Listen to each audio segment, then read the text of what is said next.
అందరికీ నమస్కారం. నేను మీ గోపాల్ అయ్యంగార్. శ్రీమతే రామానుజాయ నమః. ఈరోజు మనం 29వ తారీఖు సెప్టెంబర్ నుంచి 5వ తారీఖు అక్టోబర్ 2024 వరకు మేషరాశి నుంచి మీనరాశి వరకు ఎలా ఉందో తెలుసుకొని ఈ వారంలో ముఖ్యమైనటువంటి పండగలు, ఎంత అద్భుతమైనటువంటి ఈ మాసంలో జరగబోయేటువంటి వేడుకలు ఎన్ని ఉన్నాయో తెలుసుకుందాం.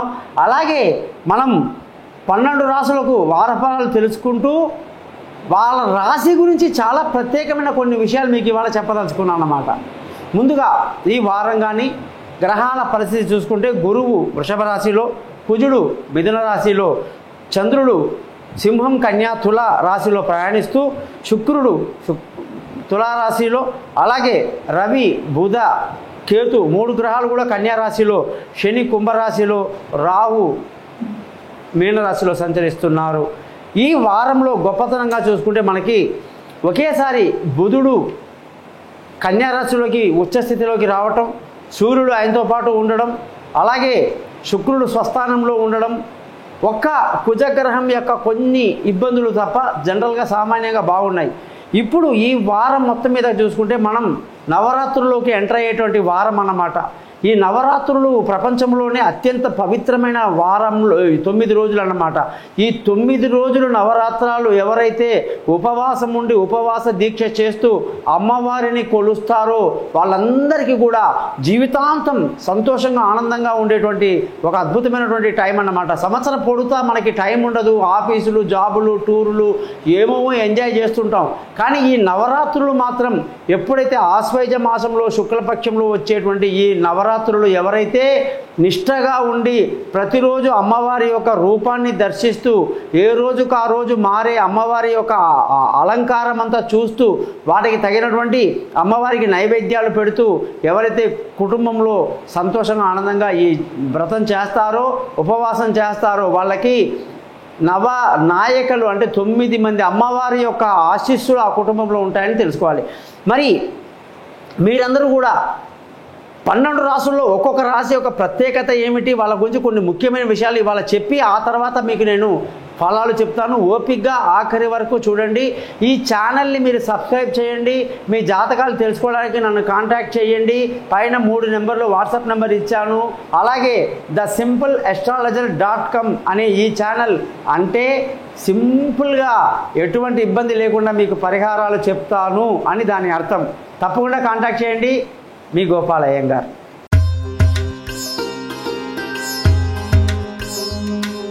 మిథున రాశి వాళ్ళందరికీ కూడా 29 సెప్టెంబర్ నుంచి 5వ తారీఖు అక్టోబర్ వరకు వారఫలాలు ఎలా ఉందో తెలుసుకుందాం. మీకు అందరికీ తెలుసు మిథున రాశి అంటే ఆ రాశ్యాధిపతి బుధుడు అని. కానీ ఒక్క బుధ గ్రహాన్ని మొక్కితే సరిపోతుందా అంటే లేదండి. అందులో మృగశిర నక్షత్రం 3వ పాదం 4వ పాదంలో పుట్టిన వాళ్ళు, ఆరుద్ర 1, 2, 3, 4 పాదాల్లో పుట్టిన వాళ్ళు, పునర్వసు 1, 2, 3 పాదాల్లో పుట్టిన వాళ్ళు ఇందులో ఉంటారన్నమాట. మరి ఆరుద్ర నక్షత్రానికి అధిపతి ఎవరండి? రాహు. పునర్వసు నక్షత్రానికి అధిపతి గురువు. ఇక్కడ మృగశిర నక్షత్రానికి చూస్తే కుజుడు. మరి వీళ్ళని కూడా ప్రసన్నం చేసుకోవడం ఎలా అనేది ఆయా నక్షత్రం వాళ్ళకి మనం తర్వాత చెప్తాం. ముందైతే ఈ బుధుడు ఎవరైతే మిథున రాశికి ఉన్నాడో ఆయనని మనం మెయిన్గా టార్గెట్ చేసుకుంటే బుధవారం నాడు చక్కగా తలస్నానం చేసి వెంకటేశ్వర స్వామి గుడికి వెళ్ళి వేణు పొంగల్, చక్కెర పొంగల్, మీకు పెసరపప్పుతో చేసిన ఏ ఐటెం అయినా సరే స్వామికి నైవేద్యం పెట్టి మీ పేరు మీద అర్చన చేసుకోండి. మరకతము అనే రాయి ఉంటుంది బుధగ్రహానికి సంబంధించింది. 17,000 జపాలు, సిల్వరు, మేకింగ్ ఛార్జీ, పూజ, ఒరిజినల్ సర్టిఫికేట్ని చిటికెన వేలికి పెట్టుకొని విష్ణు సహస్రనామాన్ని బ్రహ్మాండంగా చదవండి. బుధ మంత్రాన్ని 17 సార్లు చదవండి. ఇలా చేయటం వల్ల మీ జీవితం మొత్తం మీద పట్టిందల్లా బంగారమే అవుతుందని నేను మీకు గ్యారంటీ ఇస్తున్నా. మరి చూశారు కదా. ఇంకా కూడా డెప్త్గా వెళ్దామంటే మీకు ఈ వారం అంతా కూడా ఎంతో మంగళకరంగా ఉంది. సంతోషంగా ఆనందంగా ఈ నవరాత్రులు ఎంజాయ్ చేస్తారు. దసరా వరకు మీకు తిరుగు లేదని నేను గ్యారంటీ ఇస్తున్నా. ప్రతిరోజు విష్ణు సహస్రనామం మాత్రం చదవడం వదిలిపెట్టొద్దు. ధన ఆదాయం మొదట్లో కొంచెం ఇబ్బంది ఉన్నా మంగళవారం తర్వాత చాలా బాగుంది.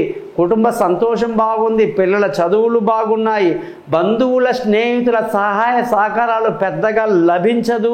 సొంత పని మీద సొంత ధైర్యంతోనే మనం ముందుకు వెళ్ళాలి. వాళ్ళ దగ్గర ఏదైనా హెల్ప్ ఆశించి ఆశించి మీరు భంగపడొద్దు అంటున్నా. మీకు సొంత ఇల్లు, వాహనము, విలువైన వస్తువులు, ఆస్తిపాస్తులు అన్నీ బ్రహ్మాండంగా కొనడానికి ఈ వారం అనుకూలంగా ఉంది. పిల్లల సంగతి, వాళ్ళ చదువులు, వాళ్ళ యొక్క డెవలప్మెంట్ అయితే పట్టలేనంత ఆనందం. అనుకున్నది అనుకున్నట్టుగా వాళ్ళకు అడిగిన సీట్లు అడిగిన కాలేజీలో దొరుకుతుంది, విదేశాల్లో ఏదైనా ఇండియాలో ఎక్కడైనా సరే. అలాగే దూర ప్రయాణాలు ఎంతో అనుకూలంగా ఉన్నాయి. తెలివైన నిర్ణయాలు అద్భుతంగా తీసుకుంటారు, ఎక్కడ పొరపాటు జరగదు. ఆరోగ్యపరంగా చూసుకుంటే ఆరోగ్య భంగం బాగా కనబడుతుంది. మాట్లాడితే ఏదో ఒక హెల్త్ ఇష్యూస్ వస్తాయి. ఒళ్ళు నొప్పులు, నడుము నొప్పులు, భుజాల నొప్పులు, కండర నొప్పులు, అనేక రకాల ఇబ్బందులు, చిన్న చిన్న బాధలు ఖచ్చితంగా ఉంటుంది మిథున రాశి వాళ్ళకి. అందుకే విష్ణు సహస్రనామాన్ని చదివితే రోగార్తో విముచ్యతే, రోగాత్ బద్ధో ముచ్చేత బంధనాథ్ అని చెప్తారు అందులో. అంటే మీకు రోగాల నుంచి విముక్తి అయిపోతుందన్నమాట. మరి భార్యాభర్తల పరిస్థితి కానీ చూసుకుంటే ఈ వారం మొత్తం మీద ఎంత తక్కువగా మాట్లాడుకుంటే అంత మంచిది. అంతే, భార్యే కదా అని చవాకులు గివాకులు పేర్లేసి మనం ఇష్టం వచ్చినట్టు భార్యాభర్తలు జోకులు వేసుకోవడం, 10 మంది మధ్యలో నిలబెట్టి ఒకరి మీద ఒకరు మాట్లాడుకోవడం అనేది చాలా చాలా తప్పు. ఇప్పుడు అది హాస్యంగా కనిపించవచ్చు, కానీ ఒకరినొకరు అవమానించుకోవడం అనేది కనబడుతుంది. అది అవసరం లేనప్పుడు బయటికి వస్తుంది, లేని కొన్ని గొడవలకు దారితీస్తాయి. కాబట్టి ఈ వారం మీకు పార్ట్నర్షిప్లో వ్యాపారాలు లాస్ అవుతాయి. మీ ప్రేమికులు కాస్త ఇబ్బందికరమైన పరిస్థితి, ఏది మాట్లాడినా తప్పయ్యే పరిస్థితి కనిపిస్తుంది. అలాగే భార్యాభర్తలు ఎవరైతే దూరంగా ఉంటారో వాళ్ళని ఇప్పుడు కలపడానికి ట్రై చేస్తే ఇంకా అది కాస్త దెబ్బతింటుంది. ముఖ్యంగా ఈ వారంలో పెళ్లి కుదరాల్సిన వాళ్ళు కొంచెం ఆగడం మంచిది. అదృష్టం చూశారు, బ్రహ్మాండంగా ఉంది. తండ్రి పెద్దల సహకారాలు, మామగారి సహాయ సహకారాలు అద్భుతంగా ఉన్నాయి. ధర్మాన్ని పాటిస్తూ ముందుకు వెళ్తారు. ముఖ్యంగా అదృష్టవంతులై ఉండి ఉద్యోగంలో కూడా మీరు చాలా కష్టపడాల్సి ఉంటుంది. మీ ప్రతిభ అంతా కూడా చూపించాల్సి ఉంటుంది. పక్క సీట్లో ఏమవుతుంది, ఎదురు సీట్లో ఏమవుతుంది అనేటువంటి పొలిటిక్స్లో మీరు వెళ్ళబాకండి. ఎవరు ఏ పార్టీకి పిలిచినా ఎక్కడ మీకు అఫీషియల్గా ప్రాబ్లం ఇచ్చే పరిస్థితి వస్తే ఎస్కేప్ అయిపోండి. 10 నిమిషాల ముందు ఆఫీస్కి వెళ్ళండి, అరగంట తర్వాత ఆఫీస్ నుంచి బయటికి రండి. ఆఫీస్లో వెళ్తే తల వంచితే తల తీయడానికి డ్యూటీ అయిపోయింది అన్నప్పుడు తీయండి. అంతేగాని ఇప్పుడు టైం బాగాలేనప్పుడు లేనిపోని ప్రాబ్లమ్స్ తెచ్చుకోవద్దు. కొత్త ఉద్యోగంలో అవకాశాలు కష్టం, ఇంటర్వ్యూలు సక్సెస్ కావు, లేనిపోని ప్రాబ్లమ్స్ వస్తాయి. కాబట్టి మిథున రాశి వాళ్ళు జాగ్రత్త. ముఖ్యంగా వ్యాపారం చేసే వాళ్ళందరికీ కూడా చాలా బాగుంది. వ్యాపారంలో లాభాలు ఉంటాయి, కానీ కొన్నిసార్లు తీవ్ర నష్టానికి కూడా అవకాశాలు లేకపోలేదు. ఖర్చుల విషయానికి వస్తే బీభత్సంగా ఉంటాయి. పండగ టైం కాబట్టి, నవరాత్రులు అమ్మవారివి కాబట్టి మీరందరూ నేను చెప్పినట్టుగా మరకతం రాయి ధరించండి. మీ జాతకాలు తెలుసుకోవడానికి కోసం నా నెంబర్కి కాంటాక్ట్ చేయండి. మీ గోపాల్ అయ్యంగార్.